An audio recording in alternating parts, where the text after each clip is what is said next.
morning, everybody. Thank you for joining us. I think we've all had a pretty slow week with what's going on, so I'm happy to be presenting to you today and give you some information about what is going on from the news on Friday and really looking at how that's affecting things this week and really giving you a future forecast for what we might see coming up. So welcome. Thank you for taking the time to be here today. For our licensed customs brokers, CCS holders, and MCS holders on the line, this webinar is approved for continuing education credit. I will be sharing that code at the end of the session today. So for those of you who I have not met, I am Kate Rayer, Vice President of Regulatory Services here at Green. I've been in this industry for over 2 decades now, including 6 years here at Green, where I lead our Global Trade Solutions division. My team, we focus on customs and trade compliance strategies, everything from foreign trade zones to duty drawback, tariff mitigation strategies, enterprise level customs brokerage solutions. So really the whole gamut of trade solutions. So this session here is designed to give you an update on where we're at with IEEPA. Now that the Supreme Court ruling has been announced, we're going to talk about tariff authorities and how we may see this evolve through 2026. We're going to start with the tariff tool authority. I want to talk more about, the change from IEEPA to Section 122, talk about Section 232, 301, how these tools are being used, where there's really still some uncertainty and open questions.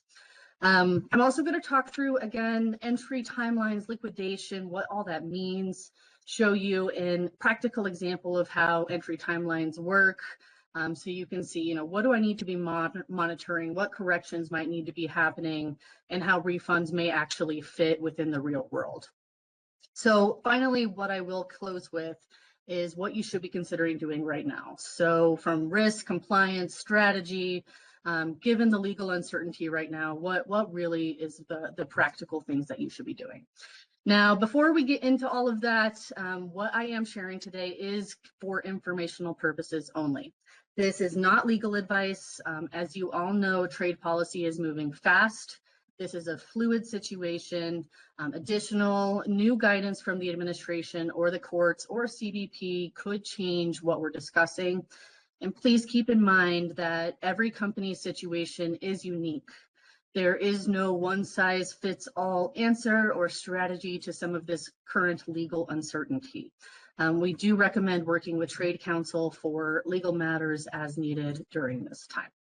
So I think you all know this by now, seeing how the chat is going, but it is open. I do have a lot to cover today in a short amount of time. So if we do have time at the end, I will take some questions. So getting into that now, so talking about the Tariff Tool Authority. So we're starting to see this unfold, and I want to add some color or some context for what is going on right now. So to do that, it's important to talk about what are the main legal tools Congress has delegated to the president to potentially impose or adjust tariffs. So each one of these sections, it originates from different trade laws, each with unique triggers and different limitations.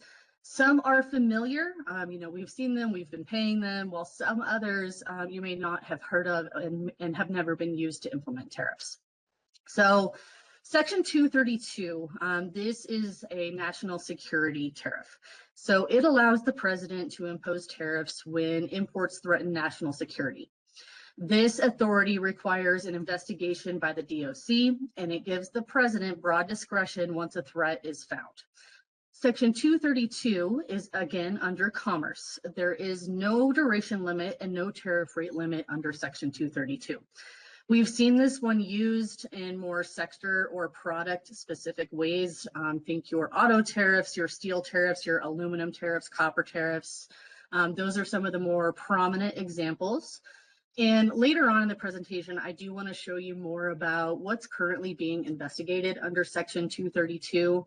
There are a lot of active investigations going on, so I do want to talk about that a little bit more later. For Section 301, this one is about unfair trade practices. It empowers the USTR to respond to these unfair trade practices or violations of trade agreements. This has been the primary tool for tariffs against China, as we saw during the first Trump administration, particularly during that trade war, but it continues to remain central to enforcing trade commitments. And recently, we have seen Section 301 be utilized with Nicaragua, with Brazil. Again, Section 301, this one is under the USTR. This one does have a four-year duration limit, but it does have unlimited extension abilities. And again, with this one, there is no tariff rate limit. I am going to talk more about Section 301 again later in this presentation because there is some more action happening with this that everyone needs to be aware of. IEEPA, as we know, with the big red cross out, this one was overturned last week by the Supreme Court. So this one can no longer be used to impose tariffs. Section 201 is more about safeguards. It allows for temporary tariffs or quotas to protect a domestic industry from a surge in imports. So this safeguard action has been used for things like solar panels, washing machines, for recent examples. These measures are time limited and they are meant to give U.S. producers some breathing room to adjust. This one is under the ITC. It can be used for 4 years with a 4-year extension, has a tariff rate max of 50%, and then there is a phase down being required. Section 122, which, as we all know, this is our new one that has been added to the playbook this week. So Section 122, what it does, it addresses international payment imbalances.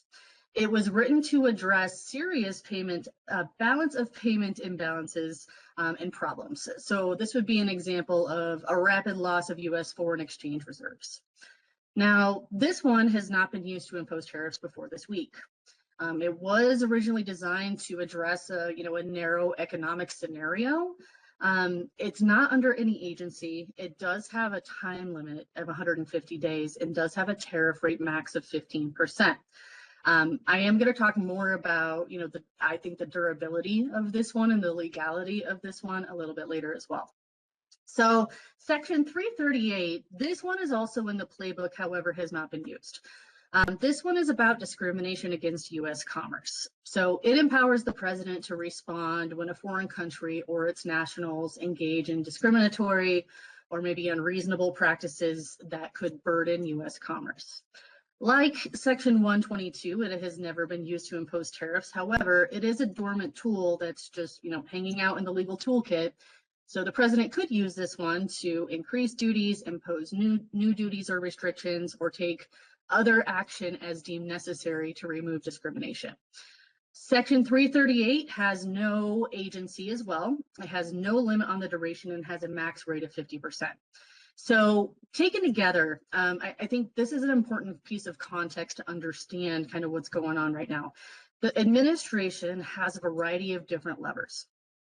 Some of these are frequently used and have been used and we're familiar with them. Others are largely symbolic. They do create flexibility in U.S. trade policy without waiting for new legislation by Congress. And the legality of these as they're being used is certainly up for debate. The point being is that there's many tools, and I don't think just because IEEPA was struck down, tariffs are not going away. This Supreme Court ruling did not remove all tariffs. What it did is remove IEEPA. We still very much have Section 232. We still have Section 301. We now have Section 122. We have Section 201.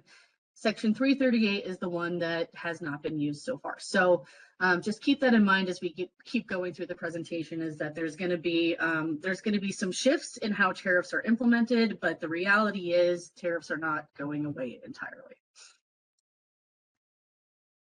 Okay, so what really changed and the mechanics? So at a high level, IEEPA is no longer being collected as of February 24th at 12:01 Eastern.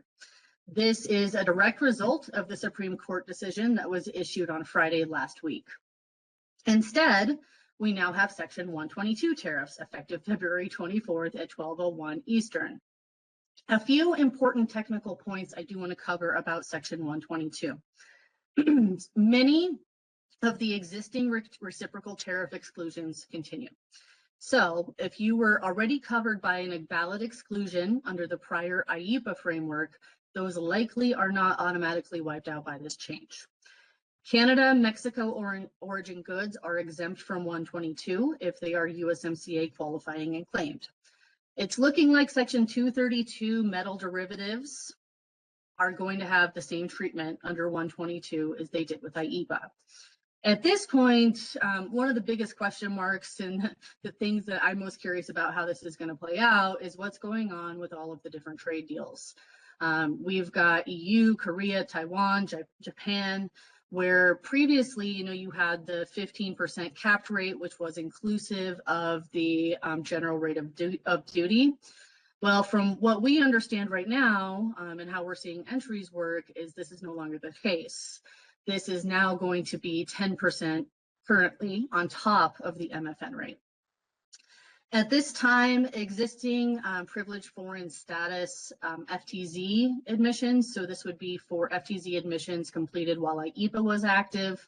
Our understanding right now is that IEEPA is still in play for withdrawals from a foreign trade zone if they were admitted with IEEPA tariffs in privileged foreign status. Bonded warehouses, again, these still remain subject to the rates in place at the time of withdrawal into U.S. commerce. So the big picture here is, again, the legal authority being used for tariffs have changed. The scope and the structure has shifted slightly in some cases, but really a lot of the framework is similar to IEEPA. What's prudent is to double check, make sure your annex exclusions still apply. If you're using them, just kind of go through those motions and make sure that everything that you were using under IEEPA is still the same under Section 122. But again, by and large, it looks to be very similar right now. Okay, so more information. Again, Section 122 is right now 10%. Over the weekend, it was going to be 10%, and then it was going to be 15%. But as of right now, it is 10%. Okay, so what we have heard though is that the increase is likely coming.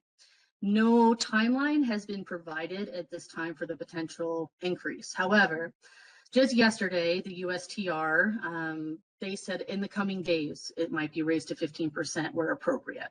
The USTR declined to say whether any countries would stay at 10%. He noted that a lot of countries were under 10% under the prior reciprocal tariffs. He also said that, we don't know really what's going to happen. Under Section 122, the rate is supposed to be the same for all countries. It does allow the president to decide that one or a few countries that have large or persistent balance of payment surpluses are the only targets and exempt other countries. But the important message and what I'm trying to say here is that right now it's 10%. We have heard that it might be 15. I think everyone saw that in the news over the weekend. But again, the confirmed rate right now is 10%. There is a very narrow in-transit exemption expiring tomorrow night. This only applies to ocean cargo, and to qualify, goods must have been already loaded on a vessel and in transit before the 24th, and must be entered for consumption or withdrawn from warehouse for consumption before 12:01 on the 28th. For foreign trade zones, admissions are now subject to 122. They continue to require privileged foreign status, meaning that the tariff treatment is locked in at the time of admission. Duty drawback is available for Section 122. So this is some good news, especially for Canada and Mexico, because prior, duty drawback was not available for the fentanyl-related IEEPA tariffs. So this is a piece of good news within this new tariff order, and may provide for a recovery path for qualifying exports or disruptions for drawback. Okay. So, I wanted to do a comparison over, what happened under IEEPA versus what are the rates under Section 122. As I have said, the short answer to, how this all stacks is that the Section 122 duty is on top of other tariff structures if applicable. The outcome of this does vary by product classification because this is on top of the general rate of duty. So what this chart is showing you is where there may be an actually more favorable rate under Section 122 versus IEEPA. So looking at the left under Section 122, imports from Canada and Mexico, they're coming out ahead, right? They now get duty drawback. They still have the USMCA exemption, and the rate is now 10%. Indonesia, they had a 19% IEEPA tariff rate, but now they have 10% currently. India is very much better. Now they have only the 10% under Section 122. Brazil, same case, now 10% under Section 122. And China, much more favorable. Keep in mind for China, Section 301 does still apply. So that one did not go away. What did go away is the fentanyl related and reciprocal tariff orders. For a piece of news there, Trump is scheduled to travel to China next month to talk about trade. So we'll see what happens, to see if there's anything that changes following that visit. But that one is scheduled for next month. Now, looking at, what happens with the trade deals. So again, Japan, EU, South Korea, Taiwan, these countries that had an arrangement where they had a capped rate of 15%. Now they have a 10% Section 122 rate, but it also then gets stacked on the general rate of duty. So the answer to this one, of which is better between IEEPA versus Section 122, is it really depends. It really depends on what the general rate of duty is. There has been a lot of countries that are included in these trade negotiations and recent deals that have been seeking assurances from the U.S. that, the trade deals will not change. The U.S. Parliament held up the ratification of the deal on their end due to these new tariffs. So really, there's a lot in flux with these. I think, a lot of these countries are expecting that the end of the deal will be held up, and we're expecting the same on our side for the U.S. side of those deals. So I imagine these negotiations are going to be, part of the news cycle and part of the efforts from the administration to work out how this is going to end up playing out. So this is something to watch closely. The UK right now, they are the same for now. If this does get raised to 15% for Section 122, that might change. So again, this does change the playbook. A lot of countries are actually coming out ahead. Some, there really is some variability, and some are largely the same. So really, HTS classification, again, origin determination, program eligibility like USMCA, these things all continue to be very vital. But I think this does a good job of illustrating really the changes on a country by country basis of what actually might be an improvement from where we were at last week. Okay, talking more about Section 122, what we might see in the future for this one. So Section 122 is a statute that allows the president to impose temporary tariffs to address a balance of payment issue. That is the legal hook for the administration using this tariff action at this point. So the core legal question is whether the U.S. actually has a balance of payments crisis that justifies using this authority. That issue is expected to be the central focus of really any court challenge. We fully expect that importers will challenge these tariffs in the CIT. The legal theories will likely look a lot like what happened with the IEEPA litigation, focusing on statutory authority and the limits of these tariffs. By statute, Section 122 tariffs expire after 150 days. A big open question is whether they can or will be extended, and if so, on what legal basis. So from a practical standpoint, litigation is unlikely to be resolved before these tariffs lapse on their own. The courts simply just do not move that fast, especially in complex trade cases.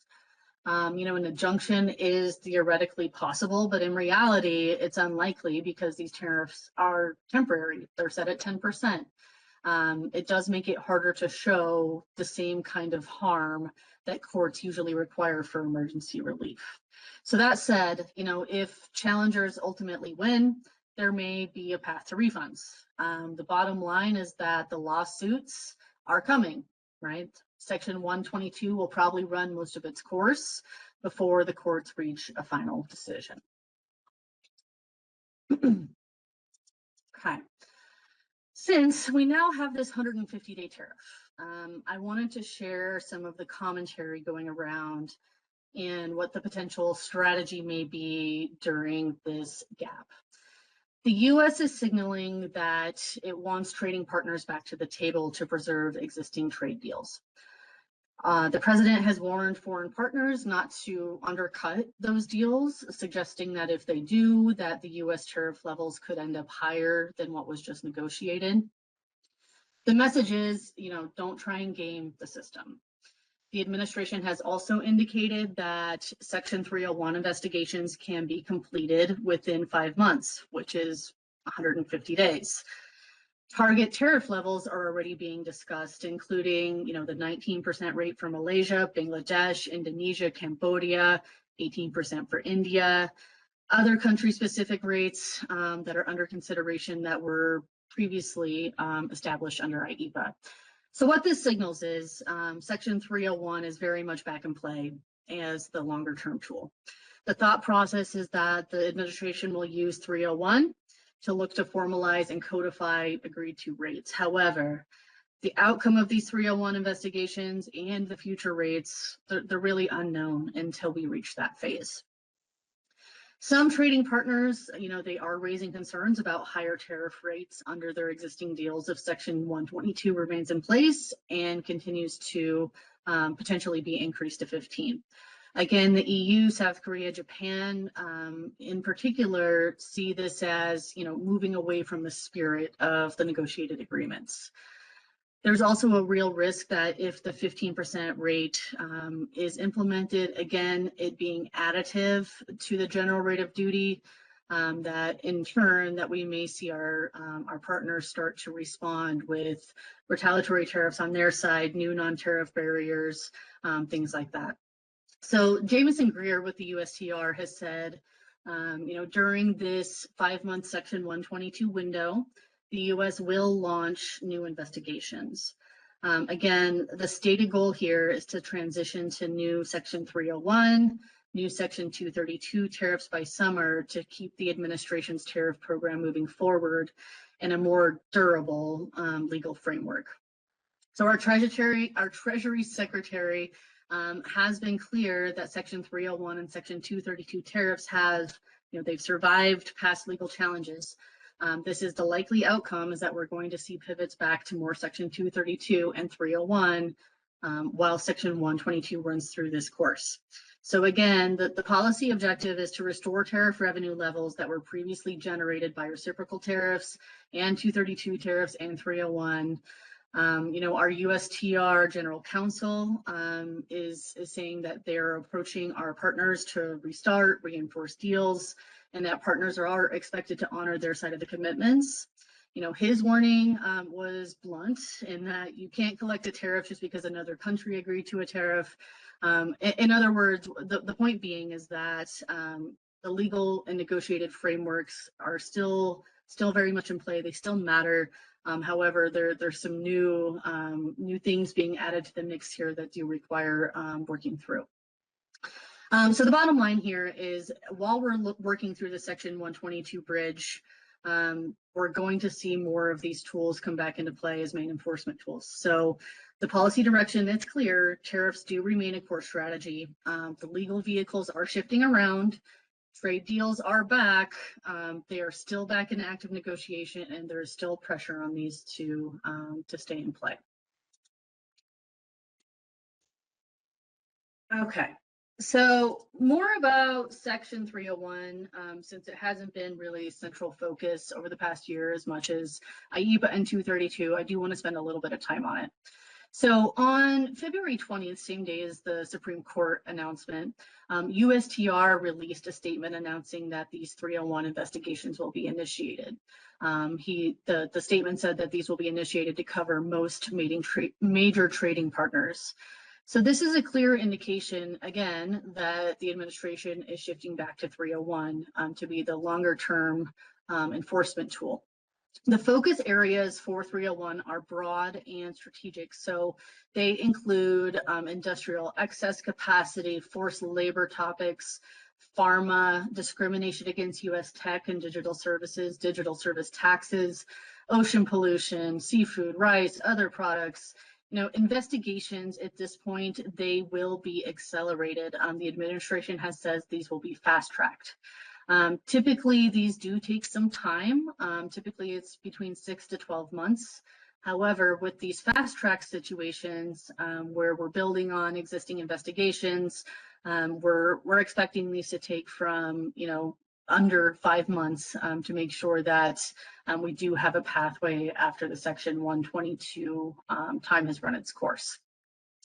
So procedurally, the USTR still has to open a public comment period. They still have to assess economic harm, and they still have to consult with foreign governments to seek policy changes before imposing tariffs. So really the takeaway on this one is 301 is far more durable legally than Section 122. We do expect that this is going to bridge the gap, but we also expect that Section 301 will become the longer term enforcement. Okay, going back to Section 232 investigations. So these are sectoral investigations related to national security. So these have been a favored tool of the administration. These, like Section 301, take time to complete, usually about 9 to 12 months. Just this week, the Undersecretary stated that Commerce would continue to roll out additional 232 investigations on specific industries, specific products, and that they would continue to be based on national security concerns. These are not driven by the Supreme Court ruling; these are separate.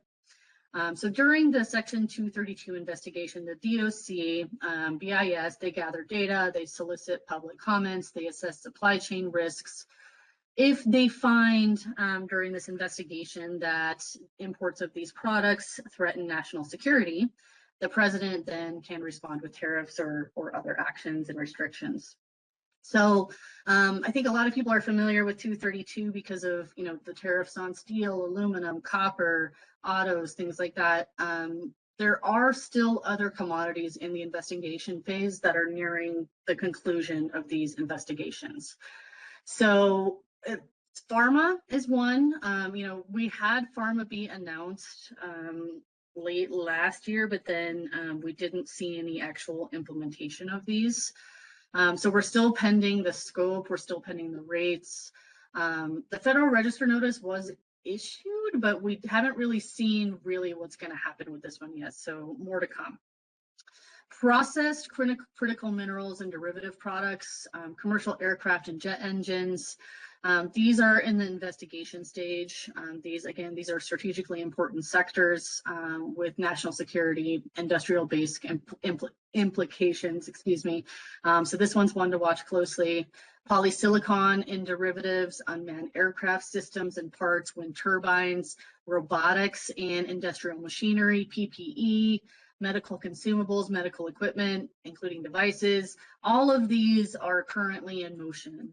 So really what this means is that if you have imports that are within these sectors, pay attention to these cases, go through, look at the notices, potentially submit comments. Other commodities that have been announced that are under consideration for 232 include energy storage, battery inputs, large-scale batteries, cast iron and iron fittings, plastic piping, industrial chemicals, power grid, telecom equipment. So as you can see, the scope of these and the amount of sectors and industries being included is growing. Like I have said, we're going to see this tool be used more often. So pay attention to what's going on under 232, especially for those that are not in the tariff stage yet. Make sure if you are in these industries that you are following these. Again, not all of these investigations automatically result in tariffs. Okay, so it does mean that tariffs are a real possibility, So again, if you source, manufacture, sell in any one of these sectors, you should be mapping your exposure, checking your, your suppliers, your origins, because 232 actions, once they are positive, tend to move from investigation to implementation fairly quickly with a limited lead time. So keep an eye on these commodities again if you are impacted. Okay, so how this all fits into this July 24th deadline. So if we work backwards and look at the big picture framing here, like I've mentioned, the 122 that we're seeing right now is likely a bridge. Section 122, Section 301 and Section 232 are the long-term structure. July 24th is that key date because that is when the 150-day window expires. So if we work backwards, right, what that means is if the administration wants additional Section 301 tariffs to take place by late July, this means that in the fast track timeline of roughly 90 to 120 days, investigations need to be launched soon, so likely March or April. The public comments and consultations would need to happen April, May. Findings and tariff lists would need to be finalized by June or early July. Okay, so this is a very, very, very quick timeline to turn around. Okay, so what this really means practically is that we will likely see multiple parallel 301 cases happening at the same time. We'll continue to see a focus on subsidies, forced labor, digital trade, pharma, ag, industrial goods, the Section 232 commodities that I just went over. Again, this timeline is looking to be July, where we're going to start to see some major change and major shift in tariffs and how they're going to be collected and what they were going to be collecting. Okay, so again, takeaway, this is a bridge. We're going to see more tariffs come into play later this year. Okay. All right. So everyone's most favorite topic, IEEPA refunds. So I want to talk about what happened last week, what we know today, what we don't know, what is still uncertain. Before I dive into this, again, I just want to reiterate, this is not considered legal advice. Okay. So what I'm sharing is informational only. This is subject to change. It is highly fluid. This is a novel time. Please make sure to seek counsel, get advice for your company's particular situation, okay? So as we know, on February 20th, on Friday, the Supreme Court's decision, it was announced. And what's important about this decision is that you got to remember this review was narrowly focused on one question, okay? Whether IEEPA actually authorizes the president to impose tariffs, and if so, whether that authority is constitutional. The court's conclusion was clear in that IEEPA cannot be used to impose tariffs. It was a 6-3 decision when the court held that the statute does not confer tariff setting authority on the president. In other words, whatever else IEEPA allows, tariffs are not one of those tools. So procedurally, what happens next? This case now goes back to the U.S. Court of Appeals for the Federal Circuit, which then sends it back to the CIT, the Court of International Trade. Okay. Most notably, this is going to be a long, drawn-out process. Okay. The court did not yet address whether or not there will be refunds. Okay. The opinion says nothing explicit about whether or how the government should return the billions of dollars already collected under the IEEPA tariffs. Okay. So Justin Kavanaugh's, his dissent, it really did capture the problem well. He said, the court said nothing today about whether, and if so, how the government should go about returning the billions of dollars that it has collected from importers. The process will likely be a mess, as was acknowledged at the oral arguments for the case. Okay, so the key takeaway on this one is the IEEPA tariffs are legally dead. Okay, the refund path is unresolved and it is uncertain at this time. So while the legal authority question has been settled, the unwind of what happens next is still very much an open and contested and controversial process. Okay. more on that, all 9 justices, they did agree that the CIT has exclusive jurisdiction over the IEEPA cases. This means that district courts are out and everything now funnels through the CIT processes. Procedurally, the Supreme Court's decision sends the case back, right? So this handoff alone takes time. This means that there is no immediate action on refunds yet. So once this case is back at the CIT, the courts will then decide on the path forward. What is the correct procedural path?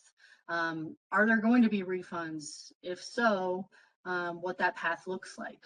The path could include filing lawsuits under 1581I. It could include filing administrative protests. It could be some other court-directed mechanism. And importantly, this decision itself could take months. Whether the CIT decides, this could then be appealed, which then could stretch this process out and the timeline out further, okay? If we want to look at some historical context, looking back to the 90s, the CIT previously had set up a process for refunds of the harbor maintenance tax, the HMT. They set up a completely separate process by which companies could obtain refunds, okay? Interestingly, though, one of the judges that was a part of that process setup is actually part of the IEEPA tariff panel as well. Again, they set up a court-led refund process for refunds. Important to note, though, that took about 5 years for all those refunds to go through. So the point in telling you this is that there is some precedence for this. This could end up being a post-summary correction process. It could end up being a protest process. It could end up that you need to file litigation, and it could end up being a combination of all, okay? So ultimately, we're seeing a lot of commentary out there. Our Treasury Secretary has said that they will follow the court's direction on refunds. They also said that they will not start any said refund processes until the CIT rules on the procedures. He also spoke at the Economic Club in Dallas in the aftermath of the ruling, and he said that the Supreme Court did not rule on how the funds generated under IEEPA should be handled. So that decision is pushed back to the international trade courts. And he also said his sense is that this would be dragged out for weeks, months, years. So he also then added that we would, like I've mentioned before, start to see more Section 232, more 301 tariffs, meaning that the tariff generation the tariff revenue generation, would not drop or slow. On IEEPA specifically, though, again, this is our Treasury Secretary, he noted that he has a feeling the American people won't see it, right? So there's a lot of commentary around this, saying that it could be weeks, it could be months. We don't really know, right? There's a lot of information going around. The CIT, again, is the one who's going to come out and tell us what the refund process will be. They're also going to tell us if refunds will be granted at all. So again, the practical takeaway right now is that there is no automatic refund process right now. The timing of this is uncertain and likely extended. There are steps you should be thinking about, like filing protests, litigation. These are important because while the court is still building a roadmap for all of the refunds, you need to make sure that, number one, you understand your exposure related to potential refunds and that you're protecting yourself where possible. So getting more into this, we again expect that we will see more guidance come out from the CIT and from CBP in the future. We are seeing a lot more lawsuits being filed, okay? So additional companies have been in the news this week that are filing suits to protect their particular positions. So names like FedEx, Dyson, Bausch & Lomb. As of this morning, I read an article that said that over 1,600 companies now have filed litigation. So what this tells you is how seriously some importers are taking this risk. Again, we do not know if filing a suit will ultimately be required to obtain a refund. What we do know is that it may be the best way to mitigate your challenges or delays once a process is announced. If a CIT case is already on file, the path to recovery could possibly be more straightforward and less administrative. Again, there is a possibility that you do need to file litigation. We do not know yet if this will be required. When you're considering this, again, talk to your legal counsel. Things to consider might be risk tolerance, what dollars you have at stake that are subject to IEEPA, the timing of those particular entries, especially relative to entry correction timeframes, protest deadlines. If your protest deadline does pass and you have done nothing, right, you have not filed a protest at that point, litigation will likely become your only option to get your money back, okay? So again, the recommendation, seek advice from trade counsel, assess your risk, decide whether filing this case is right for your organization. We are happy to make referrals, help you coordinate, help you with data. But again, this is an area where company-specific legal strategy really matters. There is no one-size-fits-all answer to the situation. It is still evolving. Companies really should be making intentional, informed choices rather than waiting for perfect clarity that we know may come too late, right? It may come too late according to where your entries are at in their cycle. Okay. So things you should be doing. Evaluation. So again, understanding where your entries are at in their entry timelines. So you can analyze your past entries that were subject to IEEPA tariffs. Again, it is very important to understand your exposure, understand which entries are expiring as far as your PSC and protest timeframes. Understand whether or not filing a case with the CIT makes sense. Okay. It also makes sense that you are looking at your ACE data, continuously. Okay. Having ACE data from your customs brokers. One thing I did want to point out that is happening frequently is that, your normal liquidation time frame for entries, we're seeing entries liquidate faster than normal. So if you're running a report and you're like, well, my liquidation's not happening till June, and then you don't check it again between now and then, it's important to note that you might miss a liquidation. Okay. Again, your liquidation timeframes affect your ability to protest your entries. Okay. Make sure your ACE report is active if it is not. Okay. ACH refund is now a requirement. So if and when refunds become available or authorized for IEEPA or literally anything else that CBP may be refunding you, you need to have ACH refund set up. This is done within your ACE portal account. If you do need help with this, please contact us and we can help you. Okay.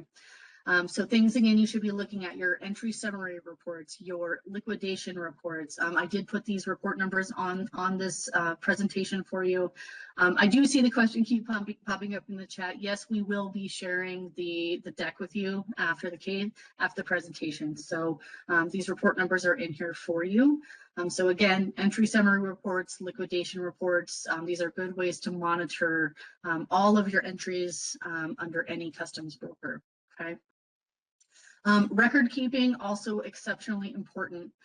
Make sure that your entries are complete, make sure they are compliant, maintain proof of payment of your tariffs, and really remember that whenever you're filing corrections with CBP, whether it be a post-summary correction, whether it be a protest, that you are opening that whole entry up for inquiry. Okay, so your valuation, your country of origin, your tariff classification, your everything about that entry now becomes open for scrutiny and for inquiry. Okay, so making sure again that your records are complete and compliant is exceptionally important. Okay. So what again importers should consider? Protests. Many companies are starting to file protests to protect their entries. Okay, whether or not this makes sense for you is again evaluating the timelines for your entries and how much money is at stake and whether or not you want to protect those entries. So looking at your ACE reports, looking at your customs brokers reports, you can start to do some calculations on when these might be reaching the deadline to file protests. Again, many companies are filing suit with the CIT. Again, we do not know at this time whether or not you are going to need to do this. However, it may be a prudent step at this point. If you want to take this step, we again can provide referrals for you. But again, many companies are starting to jump on this bandwagon. So it's really important to evaluate your own situation to see whether or not you want to do this. We are not aware right now whether or not CBP is acting on any post-summary corrections, okay? And given the timeline of where post-summary corrections are, I think that's really a call that you need to make with your customs broker of whether or not it makes sense to file those. But again, it is unclear whether CBP is going to act on these at all or deny them until we know more about if refunds are authorized. If you do have entries that have missed the protest window, it does make sense to more strongly consider filing a suit if you're going to want a refund, okay? Last thing, CBP has been refusing to extend liquidation on entries for IEEPA tariff reasons, so we do not recommend trying to extend liquidation on your entries. Okay. We have a little bit more to go over here. I'm not going to cover this entire bit of context here, but the reason I wanted to show you these few things going on is because I wanted to show you how complex this refund topic is. Okay, there are now competing bills in Congress related to the IEEPA decision. We're seeing some that want to expand presidential tariff authority to allow broader reciprocal tariffs and trade measures. Conversely, we're seeing the opposite approach where we're trying to see that any court-ordered refunds now go to consumers rather than companies through IRS-style rebates. We're also looking at bills that are trying to block companies from keeping refunds unless they can prove that the costs were not passed on. So again, the takeaway with this one is that this is becoming a very political issue as well as a legal one. And ultimately, there's a lot more to come as we work through all of these different topics. Couple more that are going on. We're seeing Congress debate who should get refunds. Lawmakers are debating how refunds should happen and how fast they should happen. On the House side, we're seeing a bill being introduced for automatic IEEPA refunds. This is saying that CBP would have to issue refunds automatically with no protests and applications needed. They'd have to go within 90 days.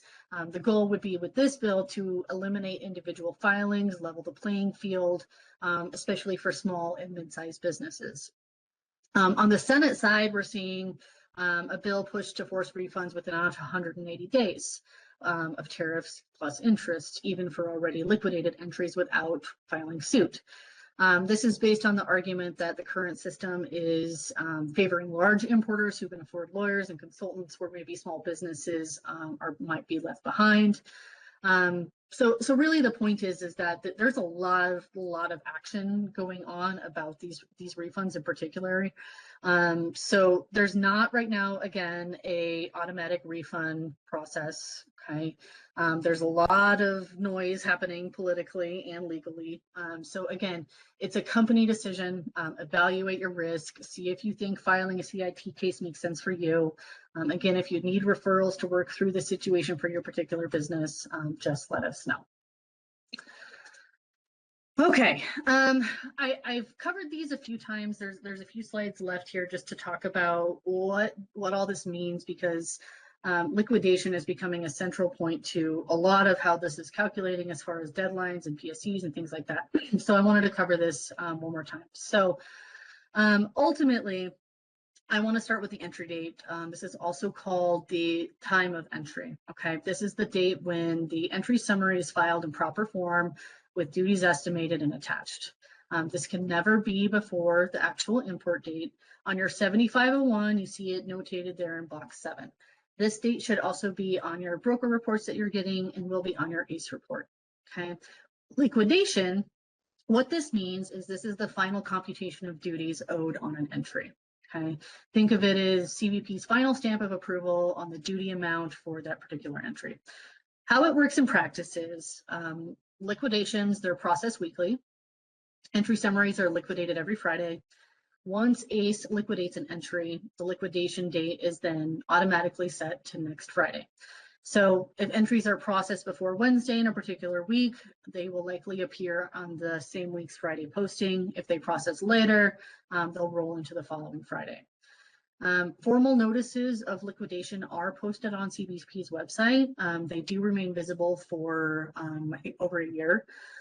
Really, why is this important? So the entry date and the liquidation timeline affect both your post-summary correction processes and protest deadlines.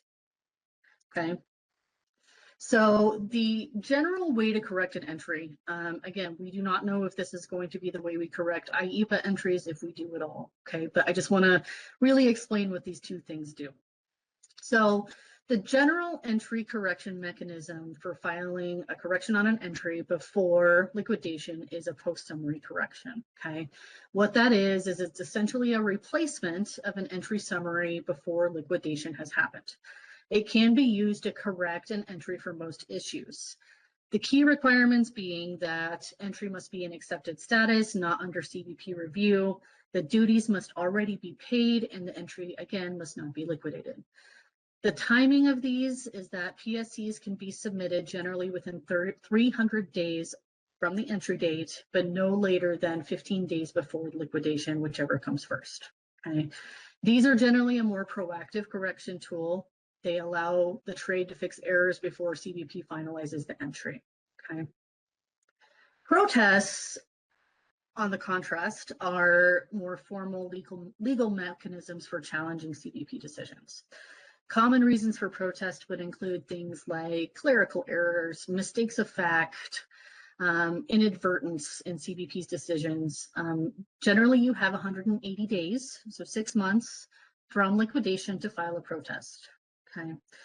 Once filed, CBP then reviews the protest and all related data, documentation, supplemental things that went along with the entry. And then after that, CBP has 2 years to review and issue a decision. So together, what these two things do is they provide, a proactive and reactive pathway to correct entries. Okay. The distinction in the timing is important. So PSCs before liquidation, protests after liquidation. Again, we do not know if you're going to need to do this for IEEPA corrections if they end up being happening. We are seeing companies protest liquidation in general.